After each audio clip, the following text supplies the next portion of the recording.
Travis Wayne Goodsell. So, having not been out and about for a while, I'm experiencing greater meth poisoning sickness symptoms, and so it's a rough morning. Move my feet to the sweeper. And if they were to have their way,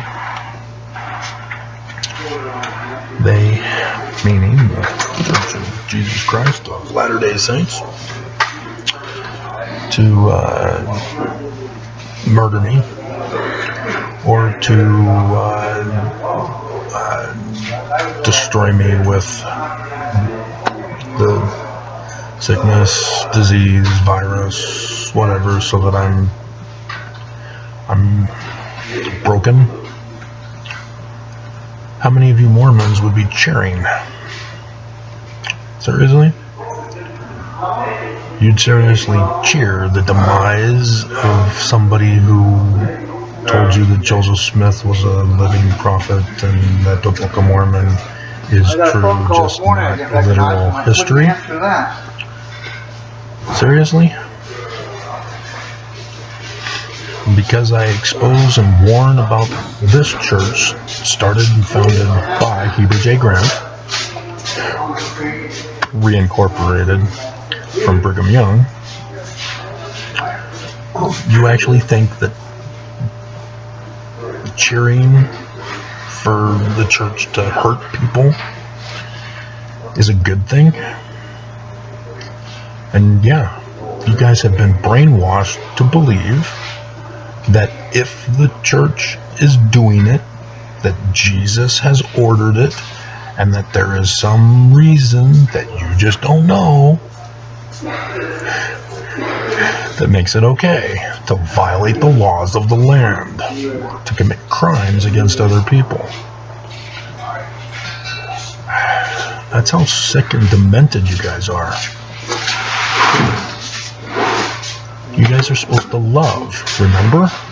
Oh, but this is love. It's hard love. It's cruel to be kind in the right measure. Awesome songs, philosophy's bad. And we know that by the fruits of those bad philosophies. And that's the point that Mormons miss. So have you ever watched a movie or a TV show in which a character is working for somebody, and it turns out they find out that they're the evil villains of the story, and then the person is now in a conflict? What do? Do I just leave? Well, they're going to kill me now. Or do they just go along with it and work for change on the inside? And we've seen all those scenarios in various movies and TV shows. And the one thing that they never understand is that once you are a hostage to the enemy, your life is over. I've had to accept that for many years now. My life is over. But when they give me an inch, I'll take them a mile.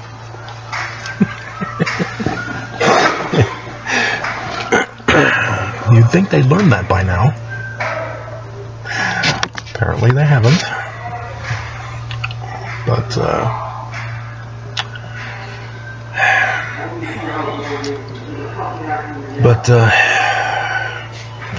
just, what do you do, Mormons? You don't want to listen to me. You don't want to know the truth. You don't want to study for the truth on your own. You don't want to hear anything negative or read anything negative, even if it's from the church. And so you purposely misinterpret what the prophets are telling you. You don't get it because you don't want to get it. because you don't want to be faced with the harsh reality that you're in the great and abominable church. And like I said, Book of Mormon is true. It's just not literal history. And so the description of the great and abominable church, guess what, guys? It's an exact pattern match for this church.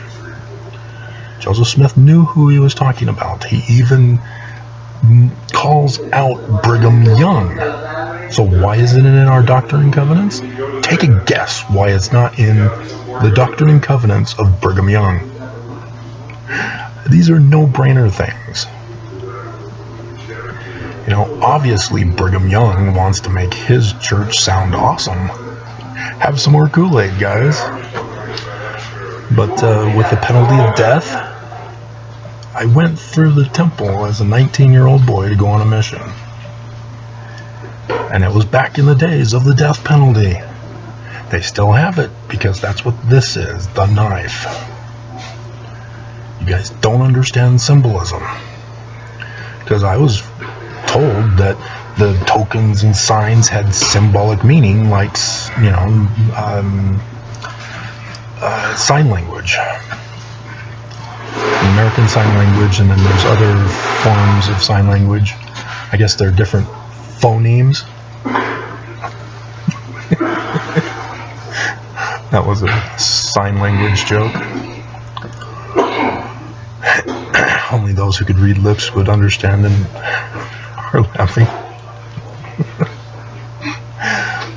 But, dear God. I mean, you guys are faced with a situation where the church has compromised you since birth.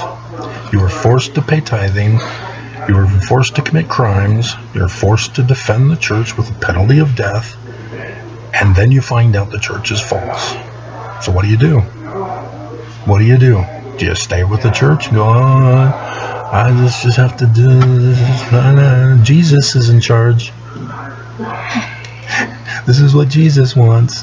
Jesus wants me for a criminal to serve him each and every day. I'm having trouble with the rhyming and the beat on this one.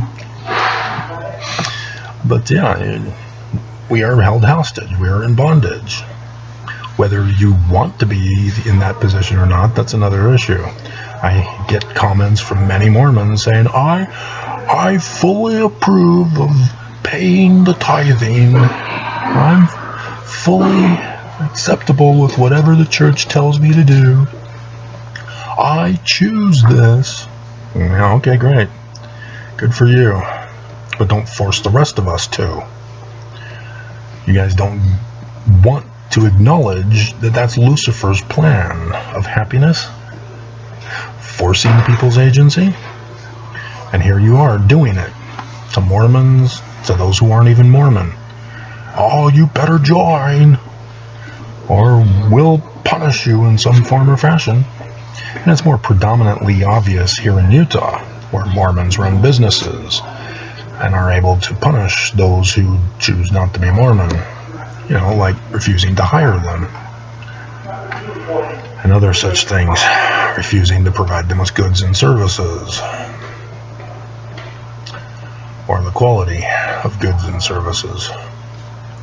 We all know this. You all know it's a crime. And yet you do it.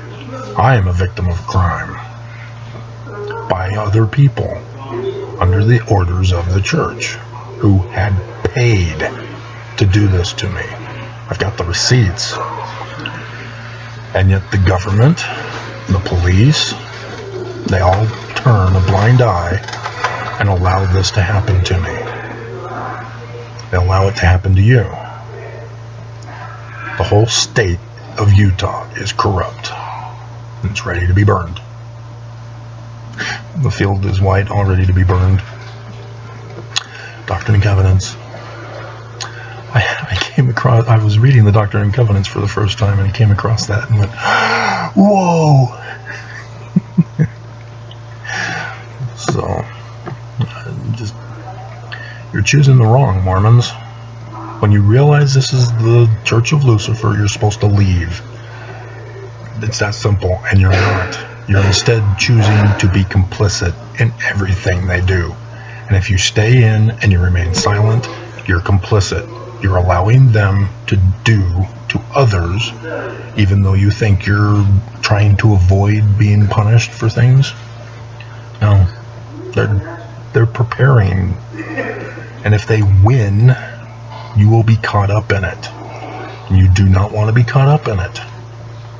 If you have daughters that are underage, Nelson says as far as 11, yeah, they're going to be included as child brides. This is the danger. You know, they're going to continue to do the tithing fraud, but if they win, guys, I don't think you fully grasp it. Too many of you who are staying in the church think, yeah, the church rules because Jesus is true.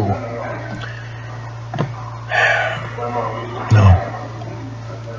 You're going to be shocked, because there are those movies and TV shows where they help and defend, and then they find out that they turn on them next because they don't need you anymore. You did your work, good for you, boom, gone, you're dead. The devil does not support his own. And you will not learn that lesson except by the hard way.